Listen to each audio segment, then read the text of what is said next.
दोस्तों आज हम बात करने वाले हैं राजस्थान के एक भूतिया हवेली के बारे में। अगर आप मेरे चैनल पर नए हो तो वीडियो को लाइक और कहानी के पिटारा चैनल को सब्सक्राइब कर दीजिएगा। यह कहानी राजस्थान के कोटा शहर की एक भूतिया हवेली के बारे में है। यह हवेली राजा महाराजा के समय में बनाई हुई थी, लेकिन पिछले 18 सालों से इस हवेली में आज तक कोई भी रहने के लिए नहीं आया है। इच्छा होने पर भी इस हवेली में कोई भी नहीं रह पा रहा था, क्योंकि लोगों का कहना था कि इस हवेली में भूत प्रेत का साया है। फिर जब एक व्यक्ति अजीत सिंह को इस हवेली के बारे में पता चला तो उसने तय किया कि वो इस रहस्य को जानकर ही रहेगा, क्यों लोग इस हवेली में नहीं रह पा रहे हैं। फिर उसने मजबूत इच्छा शक्ति से हवेली में रहने की पूरी तैयारी कर ली, और जब उसने हवेली के अंदर जाने के लिए पैर आगे बढ़ाया तो दरवाजे के पास किसी अनजान व्यक्ति ने उसे रोक लिया और नज़दीक जाके बोला, कौन हो आप, किधर जा रहे हो। फिर अजीत सिंह ने जवाब देने के बजाय उसने सामने सवाल किया, जी आप कौन। मेरा नाम अर्जुन सिंह है और मैं यहीं पास में रहता हूँ। फिर अजीत सिंह ने कहा, ओह अच्छा, मैंने सुना है कि यह एक भूतिया हवेली है और यहाँ कोई नहीं आ पाता है, इसलिए मैं इस हवेली में एक दिन रुकने का फैसला किया है। फिर अर्जुन सिंह ने कहा, जी हाँ, आपने सही सुना है, और आप भी अंदर मत जाइए। मेरी मानो तो आप भी वापस लौट जाइए, यहाँ बहुत खतरा है। यह सुनकर अजीत सिंह खुश हो गया, जैसे उन्हें कोई लॉटरी लग गई हो। फिर अर्जुन ने उनकी खुशी को देखकर बोला, आप क्यों खुश हो रहे हो, आपको तो भूत नाम सुनकर डर लगना चाहिए। शायद आपको पता नहीं होगा कि मैं भूत प्रेत में काफ़ी दिलचस्पी रखता हूँ। अगर इस हवेली में भूत है तो मैं अंदर ज़रूर जाऊँगा और सारी सच्चाई का पता भी लगाऊंगा। इतना कहकर अजीत सिंह उस हवेली में चले गए। अंदर जाके अजीत ने अपनी बैग को साइड में रखा और हवेली के चारों ओर देखने लगा। सारे रूम भी चेक कर लिए। बाद में ड्राइंग रूम में आके सोफे पर बैठ गया। उसने वहां बैठकर दारू के 2-4 पैक भी पिए।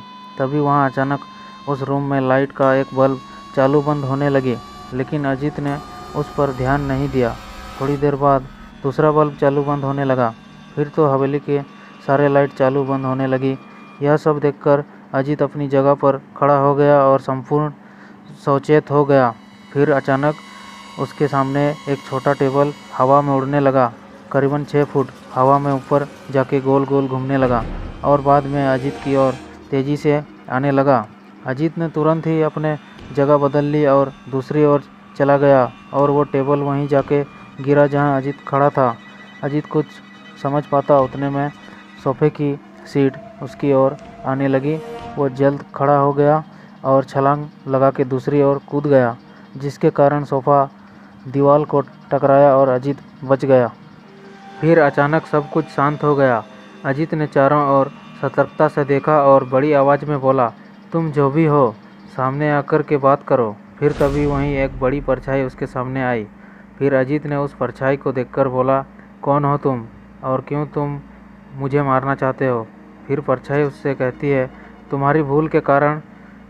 तभी अजीत कहता है, मेरी भूल, मैंने कौन सी भूल की है। परछाई जवाब देता है, इस हवेली में आने की भूल। मैं किसी को भी इस हवेली में खुश नहीं देख सकता। अजीत कहता है, लेकिन क्यों। फिर परछाई अजीत से कहता है, आज से 18 साल पहले इस हवेली के मालिक ने मुझे यहीं पे ही मार डाला था। मेरी कोई गलती भी नहीं थी, इस वजह से मेरी आत्मा इस हवेली में भटकती रहती है। मैं किसी को भी इस हवेली में नहीं रहने दूंगा, क्योंकि इस हवेली में मेरा खून हुआ था। इस हवेली में जो भी रहने के लिए आएगा उसकी मौत होगी। फिर अजीत ने कहा, मैं तुम्हें अपने असली रूप में देखना चाहता हूँ। फिर परछाई ने अजीत से कहा, ठीक है, तुम्हें मारने से पहले मैं तेरी यह इच्छा अवश्य पूरी करूँगा। फिर उस परछाई ने एक भयानक दरमयाना रूप ले लिया।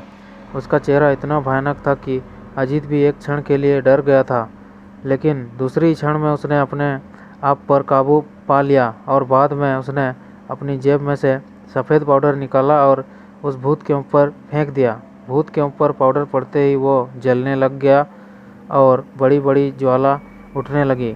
वह बहुत ज़ोर ज़ोर से चिल्लाने लगा और बाद में पूरी तरह से जल गया। उसके बाद अजीत ने चैन से सांस लिया और वहीं पर सो गया। दूसरे दिन सुबह जब अजीत को सही सलामत हवेली से बाहर आते देख अर्जुन को आश्चर्य हुआ। अर्जुन ने अजीत से पूछा, तुम कैसे जिंदा हो? जब अजीत ने अर्जुन को कल रात को घटी घटना को पूरी तरह से बताया और बोला, अब यह हवेली भूतिया हवेली नहीं रही। Thank you.